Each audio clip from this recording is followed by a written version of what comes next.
ఓం నమ శివాయ భం భైరవాయ నమ. మన విధాత టీవీ ప్రేక్షకులందరూ ఆ కాళభైరవుడు రాజశ్యామలాదేవి అనుగ్రహంతో సుఖ సంతోషాలతో ఉండాలని మనస్ఫూర్తిగా కోరుకుంటూ మీ విశ్వసాయి గురూజీ. మీ అందరి అభిమానంతో మనం చక్కని ఒక ఆలయం, ఇక్కడ ఒక శక్తిపీఠం నెలకొల్పుకున్నాం. ఈ పీఠానికి ఎందరో భక్తులు ఇప్పుడు వస్తున్నారు. అనతి కాలంలోనే ఖ్యాతి చెందింది, కోర్కులు తీరేటువంటి ఆలయంగా మారింది. ఇదంతా మీ అభిమానం. అలాగే మన ఛానల్ను కూడా చాలా బాగా ఆదరిస్తున్నారు. అందుకు కూడా మీ అందరికీ కూడా నేను ప్రత్యేకంగా కాళభైరవుణ్ణి మీరు చాలా బాగుండాలని ప్రార్థన చేస్తూ ఉన్నాను. ముఖ్యంగా మరొక విషయం, మార్చి 3వ తేదీ మంగళవారం నాడు చంద్రగ్రహణం జరుగుతుంది. మన భారతదేశంలో మాత్రం 6 గంటల నుంచి సాయంత్రం 6:47 వరకు జరుగుతుంది. అయితే ఈ గ్రహణ శాంతులు ఏమిటి అంటే నక్షత్రాల వారీగా మీ గోత్రం నక్షత్రం పేరుతో జరుగుతాయి. దీనివలన మీకు ఏదైనా పనుల్లో ఆటంకాలు కానీ ఇబ్బందులు కానీ ఏదున్నా సరే, ముఖ్యంగా ఈ కేతుగ్రస్త చంద్రగ్రహణం వలన మానసిక శాంతిని కోల్పోవటం, మనసు పరిపరి విధాలుగా అంటే రాంగ్ ట్రాక్లో కూడా వెళ్ళిపోతూ ఉంటుంది ఒక్కోసారి. దీనివలన మనం ఏదైనా అనుకున్నా దానికి వ్యతిరేక ఫలితాలు వస్తూ ఉంటాయి. ఇలాంటివి రాకుండా ఉండాలి అంటే ఇక్కడ నక్షత్ర శాంతి చేయించుకోవాలి.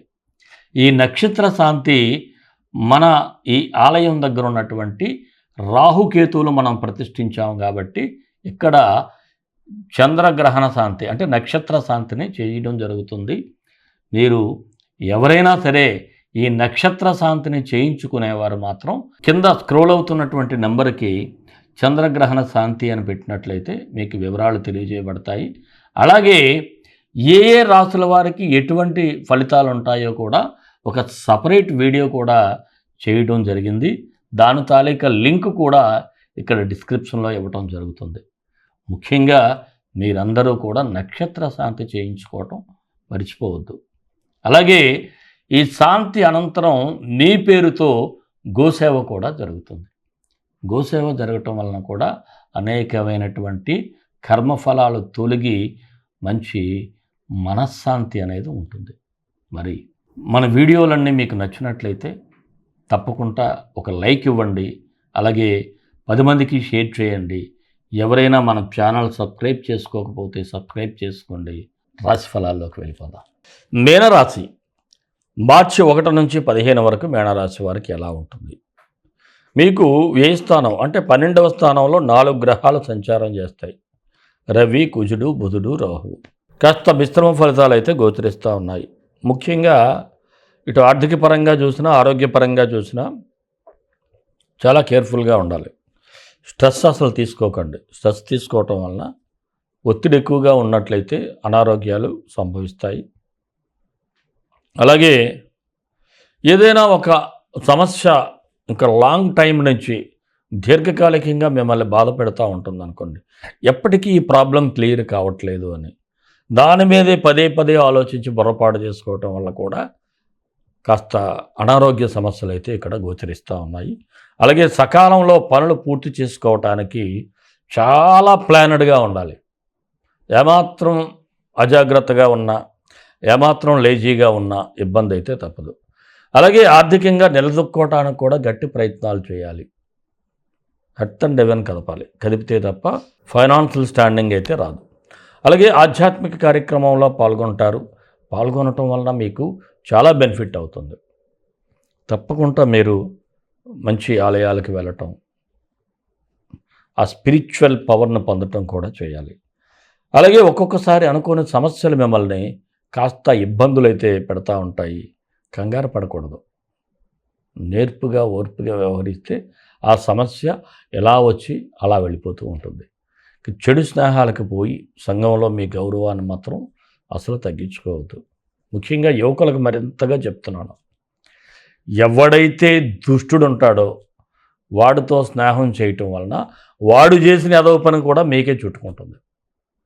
మీకు ప్రమేయం ఉండదు, మీకు సంబంధం ఉండదు.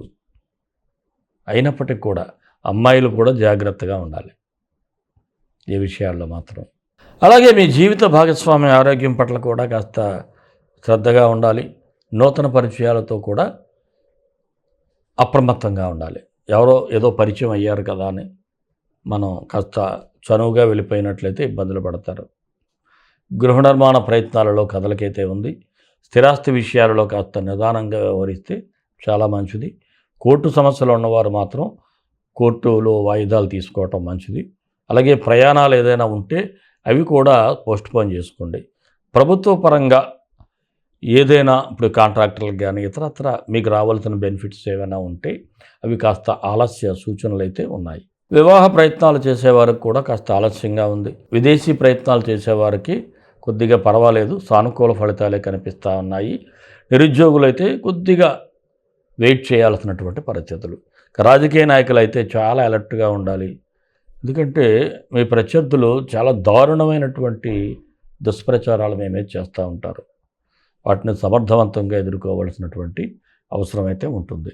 ఉద్యోగస్తులైతే పనులన్నీ సకాలంలో పూర్తి చేయాలన్న తొందరలో కొన్ని తప్పులు చేస్తూ ఉంటారు.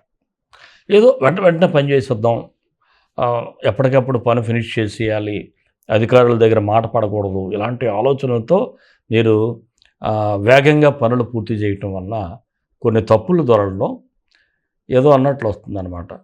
పుణ్యానికి పోతే పాపం ఎదురైందని మీరేదో మెప్పు కోసం చేస్తే తెప్పలు తప్పవు. అధికారుల మెప్పు కోసం చేయటం మళ్ళా వారు చూసిన తర్వాత తిరిగి చివాట్లయితే మీకు తప్పవు. అలాగే బదిలీ అవకాశాలు కూడా కనిపిస్తూ ఉన్నాయి. వ్యాపారస్తులకైతే సాధారణంగా ఉంది. ఆశించిన లాభాలు ఉండవు. అయితే మీకు చాలా తెలివితేటలు ఉంటాయి, నైపుణ్యం ఉంటుంది, వ్యాపారం ఎలా చేయాలో ప్రాక్టీస్ ఉంటుంది. అయినప్పటికీ కూడా ఒక్కొక్కసారి ఏమీ చేయలేని నిస్తేజ స్థితి కూడా అయిపోతూ ఉంటుంది. ఇక్కడ కాస్త జాగ్రత్తగా ఓపికగా ఉండాలి. ఇక నూతన పెట్టుబడుల విషయంలో తీసుకుంటే ఎక్స్పర్ట్స్ని అడగండి. అడగకుండా మీరు ఎవడో వచ్చి ఏదో చెప్పాడని చెప్పేసి తొందరపడి ఏ అప్పులు చేసో ఏదైనా వ్యాపారాలు పెట్టకండి. ఇక భాగస్వామ్య వ్యాపారస్తులకు చూసుకున్నట్లయితే కాస్త యావరేజ్గా ఉంది. ఏదైనా మీకు అగ్రిమెంట్స్ ఏమైనా ఉన్నట్లయితే జాగ్రత్తగా అడుగులు వేయాలి, లేకపోతే నిర్మోహమాటంగా ఉండటం చాలా అవసరం. షేర్ మార్కెట్ కూడా అంత అనుకూలంగా కనిపించడం లేదు. అలాగే కళాకారులకు, టీవీ సినీ స్టేజ్ ఆర్టిస్టులకు కానీ ఇతర కళాకారులందరికీ కూడా సాధారణ ఫలితాలే ఉంటాయి. ఆరోగ్యపరంగా ఈ రాశివారు మాత్రం కాస్త జాగ్రత్తగా ఉండాలి. వేళకు ఆహారం తీసుకోవాలి. మీరు ఏదైతే ఆహార విషయంలో నిర్లక్ష్యం చూపిస్తారో అది మీకు అనారోగ్యాలకి గురి చేయటం, కాస్త గ్యాస్ట్రైటిస్ వంటివి వచ్చే సూచనలు ఉన్నాయి. విద్యార్థులకైతే పోటీ పరీక్షల్లో మీరు మంచి మార్కులు తెచ్చుకోవాలన్నా, లేకపోతే ఇతరత్ర కూడా విజయాలు సాధించాలన్న పరీక్షల్లో ఎక్కువగా శ్రమించాలి, తప్పదు. మీ మైండ్ డైవర్ట్ అయిపోతూ ఉంటుంది, మరలా తీసుకొచ్చి అక్కడ కూర్చోబెట్టుకోవాలి. ప్రేమికులకైతే పర్వాలేదు, బాగానే ఉంది, ఒకరినొకరు అర్థం చేసుకుంటారు. మరి ఈ రాశి వారికి అనుకూలమైన తేదీలు 3, 5, 13, 15. నిదానంగా వ్యవహరించాల్సిన తేదీలు 1, 8, 10, 12. మీనరాశి వారికి మరిన్ని మంచి ఫలితాల కోసం విశ్వగురు సక్సెస్ మంత్రాలు పఠించండి, విజయాలు సాధించండి. ఈ రాశి వారికి నవగ్రహ స్తోత్రం చదువుకోవాలి. ఆదిత్యాయ చ సోమాయ మంగళాయ బుధాయ చ గురు శుక్ర శనిభ్యచ్చే రాహవే కేతవే నమః. ఎందుకంటే ఈ మంత్రాన్ని ప్రతినిత్యం 21 సార్లు ఉదయం, 21 సార్లు మీరు సాయంత్రం చదువుకుంటే ప్రదోష వేళలో మంచి ఫలితాలు ఉంటాయి. ముఖ్యంగా ఈ రాశివారు మాత్రం అవకాశం ఉన్నంత వరకు చంద్రగ్రహణ శాంతిలో పాల్గొనండి. ఈ నక్షత్రంతో ఇక్కడే మనకి ఇక్కడ రాహుకేతువులు ఉన్నారు కాబట్టి ఇక్కడ చేయటం జరుగుతుంది. పరోక్షంగా మీరు చేయించుకుంటే మీకు అన్నీ శుభ ఫలితాలే ఉంటాయి. మరి మన ఇష్టదైవం కాళభైరవుడు, కాళభైరవ గాయత్రి. కాళకాళాయ విద్మహే కాళాతీతాయ ధీమహి తన్నో కాళభైరవ ప్రచోదయాత్. సర్వే జనా సుఖినో భవంతు, లోకా సమస్తా సుఖినో భవంతు. దేశం కోసం, ధర్మం కోసం, భారతీయ సంస్కృతి విలువల కోసం పాటుపడదాం. స్వస్తి.